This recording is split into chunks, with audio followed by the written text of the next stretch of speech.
Hi guys, this is Erlan Lumpad and you're watching PBA Draft Room TV. Napapansin po namin na 88% ng aming viewers ay di pa nakasubscribe. Kaya kung nagustuhan niyo naman po yung video, bilang tulong lang sa aming channel, ay hinihiling lang po namin na pakipindot ang like, subscribe button at notification bell. Maraming salamat mga ka-Draft Room! Welcome back po mga ka-Draft Room. Matatapos na ang Commissioner's Cup. Pero habang papalapit ang 2025 draft, ay padami din ang padami mga quality prospects na nagde-declare at nag-i-skip na ng final collegiate year para sumali at mas palalimin ng upcoming draft. Pero bago natin simulan ang top 60, ay ipapakita po muna namin ang mga muntik nang nakapasok sa ating list. Sa rank 60 ay 6'1" shooting guard na si Don Lim.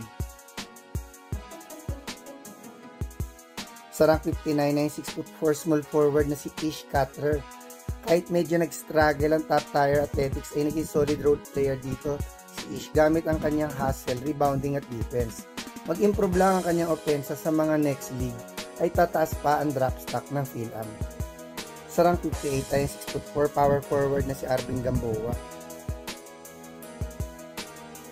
Sa rank 57 ay 6'5" power forward na si Samuel Peralta. Sa rank 56 ay 5'10" point guard na si Greg Cunanan. Sa rank 55 ay ang 6'8" center na si Earl Umpad. Sa rank 54 ay ang 5'10" point guard na si Prince Carlos. Sa rank 53 ay 6' shooting guard na si Kenny Rocacurva. Sa rank 52 ay 6'3" small forward na si Eli Ramos. Sa rank 51 ay 6'3" small forward na si John Calisay.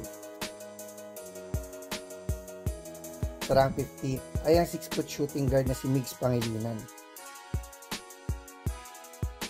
Sa rank 49 ay ang 6'7" center na si Mario Barasi. Sa rank 48 ay 6'4" small forward na si Chase Lane. Sa rank 47 ay yung 5'8" point guard na si AJ Royo. Sa rank 46 ay yung 6'1" shooting guard na si Joshua Yero. Sa Adamson pa lang ay kilala na si Yero na maaasahang 3-and-D wing. Patuloy niya magagamit yan sa MPBL para sa championship contending team na Quezon. Sa rank 45 ay yung 5'11" point guard na si Royce Alforque. Sa rank 44 ay yung 6'9" center na si Ladis Lepalam. Alam naman natin na hindi masyado nabigyan ng playing time sa Benil si Ladis dahil sa lalim ng big man rotation ito. Pero ngayon sa MPBL para sa team ng Cebu ay mas naipapakita na niya ang kanyang inside game bilang solid backup center. Sa rank 43 ay 6'5" power forward na si Mark Sanco. Sa rank 42 ay 6'3" small forward na si Jack Cruz Dumont. Tumaas ang stock ni Jack sa kanyang final year sa UAAP dahil sa kanyang efficient outside shooting. Patuloy siya nagiging reliable off the bench shooter ngayon sa MPBL para sa championship contender na Abra. Sa rank 41 ay 6'3" shooting guard na si Patrick Yu. Sa rank 40 ay 6'5" power forward na si RJ Minerva. Sa rank 39 ay 6'4" small forward na si Kobe Monhe. Maganda ang naipakita ni Kobe sa kanyang final season gamit ang kanyang athleticism para sa Letran. Pwedeng mas tumaas pa ang stock niya dahil sa improvement ng kanyang outside shooting at magandang simula ngayon season sa MPBL para sa team ng Valenzuela. Sa rank 38 ay 6'4" small forward na si Ethan Galang. Tumaas ang stock ni Ethan sa kanyang last UAAP season dahil sa kanyang efficient outside shooting para sa UAA. Pero ngayon sa MPBL ay mas naipapakita naman niya ang kanyang attacking to the basket skills. Kung patuloy lang ang kanyang improvement para sa team ng Mindoro ay magiging surefire third rounder na siya sa next draft. Sa rank 37 ay 6'6" center na si Paul Turco. Hindi masyado nabigyan ng playing time si Paul sa kanyang final year sa Binil na umabot sa NCAA Finals. Pero ngayon na nabibigyan na siya ng decent playing time sa Zamboanga ay talagang mas nagagamit na ang reliable inside game niya at decent perimeter shooting. Matulungan lang niya umabot ng malayo sa MPBL playoffs ng Zamboanga ay posibleng kahit sa second round ay makuha na siya. Sa rank 36 ay yung 6'5" power forward na si Rodel Gravera. Sa rank 35 ay ang 6'5" center na si James Una. Nag-uumpisa pa lang ang MPBL pero ngayon pa lang ay talaga nagpapakita ang gilas na sa hustle, interior defense at rebounding si Una. Naging consistent double-double contributor lang siya para sa Zamboanga. Ay posible din na makuha siya sa second round ng next round. Sa rank 34 ay yung 6'6" center na si JL Tapulong. Sa rank 33 ay 5'11" point guard na si Joem Sabandal. Sa rank 32 ay 6'1" shooting guard na si Gerard Wilson. Sa rank 31 ay 5'11" point guard na si Robin Naibe. Sa rank 30 ay 6' shooting guard na si Judel Puentes. Patuloy ang pagtaas ng draft stock ni Judel dahil sa pagkakakampiyon sa PSL at pagkakakuha ng Finals MVP dito. Isa na din siya sa best shooter at pinaka-PBA ready sa list na to. Na-maintain niya ang kanyang stock dahil sa pagpasok ng Quezon sa last MPBL Finals. Sa rank 29 ay 6' shooting guard na si King Gortiza. Si King na masasabi kong isa sa pinakamataas ang tinalo ng draft stock sa lista to dahil sa kanyang final season sa EAC ay talagang naging scoring machine siya. May pagpatuloy lang niya ito ngayon sa MPBL ay talagang makakapirma siya sa isang PBA team sa next round. Sa rank 28 ay 6'3" small forward na si Nat Cusero. Sa rank 27 ay 6' point guard na si Gab Gomez. Sa rank 26 ay 6'7" center na si Dave Ando. Hindi talaga nabigyan ng pagkakataon si Dave sa San Juan sa last MPBL season. Pero ngayon sa Ilagan na mas nagagamit na siya, ay may papamalas niya na muli ang kanyang reliable outside shooting at high basketball IQ. Sa rank 25 ay ang 5'11" point guard na si Lian Ramiro. Sa rank 24 ay 6' point guard na si Joshua David. Naging isa sa key guards ng Lasal si David nang nakuha ng Green Archers ang kampyonato sa UAAP Season 86. Pero mas naging consistent ang kanyang two-way game sa kanyang final year sa Lasal. Pero magiging surefire second rounder na siya matutulungan niya magkampiyon ng Abra bilang starting point guard. Sa rank 23 ay 6'1" point guard na si Kobe Ordonio.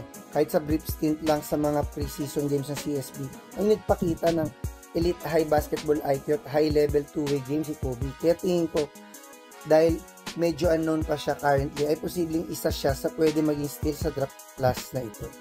Sa rank 22 ay ang 6'4" power forward na si Donachella. Sa rank 21 ay 6' shooting guard na si Harvey Pagsanhan.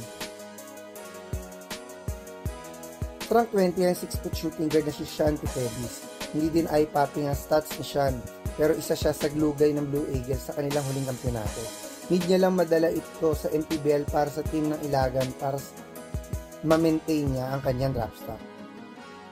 Sa rank 19 ay 6'1" shooting guard na si CJ Austria. Isa si CJ sa mga naging reliable wing contributor ng Lasal sa kanilang mga kampyonato sa UAAP at PBA D-League. Patuloy niya nagagawa yan ngayon sa MPBL para sa powerhouse team na Abra. Sa rank 18 ay 6'3" small forward na si Joaquin Manuel. Sa rank 17 ay 6'5" power forward na si Vince Magbuhos. Decent naman ang naging performance ni Vince sa playoff team ng Nueva Ecija. Pero ngayon na naglalaro siya sa MPBL Championship contender na Quezon, ay bumalik ang kanyang reliable offensive game na ginawa niya before para sa Adamson. Sa rank 16 ay 6'9" center na si Totomo Tateshi. Sa rank 15 ay 6'4" power forward na si Christian Manaytay. Masasabi kong isa sa PBA ready na si Manaytay after ng kanyang final year sa UAAP. Pero kung madadala niya ang kanyang post-up game sa MPBL para sa team ng Nueva Ecija, ay talagang tataas pa ang draft stock niya. Sa rank 49, 6'5" power forward na si Yuken Andrada. Sa mga clutch plays ni Yuken, ang main reason kung bakit nakuha ng San Beda ang kampyonato sa last NCAA season, naging efficient din siya this year sa kanilang Final Four run. Most likely ay makuha na siya sa early second round at baka nga sa late first round pa ng next draft. Dahil siya ang masasabi kong most efficient stretch four sa class na ito. Sa rank 39, 6'5" power forward na si Ason Dragon. Sa rank 12 ay 5'10" point guard na si LJ Gonzalez. Talagang solid na naging final season ni LJ sa Epic. Dahil sa pagkakakuha niya ng Mythical 5. Pero mas tumaas ang stock niya dahil sa pagkaka-champion niya sa PSL bilang main point guard. Possible nang makuha siya sa first round kung mapagkakampiyon niya this MPBL season ng Quezon. Sa rank 11 ay 6'7" center na si Raven Gonzalez. Kahit sa lalim ng big man rotation ng Lasal ay naging isa sa mga reliable inside presence siya sa pagkakakuha ng kampiyonato ng Green Archers sa PBA D-League at UAP. Consistent pa din ang inside game niya ngayon para sa MPBL contender na Abra. Rank 10 ay 6'4" small forward na si Chris Kuhn.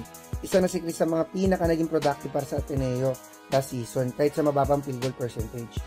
Nung last championship season natin ay off the bench ay naging malaking factor din si Kuhn gamit ang kanyang shot creating at playmaking. Kahit nag-struggle ang Blue Eagles sa kanyang final year bilang go-to guy ay pwedeng mapit pa din siya sa first round. Sa rank 9 ay 6'4" small forward na si James Spencer. Sa UAAP pa lang ay kilala na si James sa kanyang efficient outside shooting na nakatulong para magkampiyon ng UP. Pero ngayon na naglalaro siya sa Japan B-League ay expect natin na mas mag-improve pa ang overall game niya at mas madagdagan ang kanyang exposure sa international competitions kahit kung sasali na siya sa next draft, most likely first rounder na siya. Sa rank 8 ay 6'6" small forward na si DJ Fenner. Bago maglaro sa Jones Cup si DJ ay medyo unknown pa siya sa mga scouts at Philippine basketball fans. Pero dahil sa paglalaro niya sa SGA ay naipakita niya ang kanyang elite two-way game at superb athleticism. Kahit kung sasali na si DJ sa next draft, for sure ay first rounder ito dahil na din sa dami ng kanyang experience mag-import sa mga international leagues lalo na sa Europe. Sa rank 7 ay 6'6" power forward na si Will Gozum. Currently ay may knee injury si Will, pero hindi ito hadlang para maging surefire first rounder pa din siya sa next draft. May chance pa naman siya mas solide pa yung pagiging top 5 pick kung magiging double-double machine pa din siya sa MPBL this season. Sa rank 6 ay 6-foot point guard na si Jason Brickman. Isa si Jason sa mga highly touted prospect na matagal nang inaabangan pumasok sa PBA.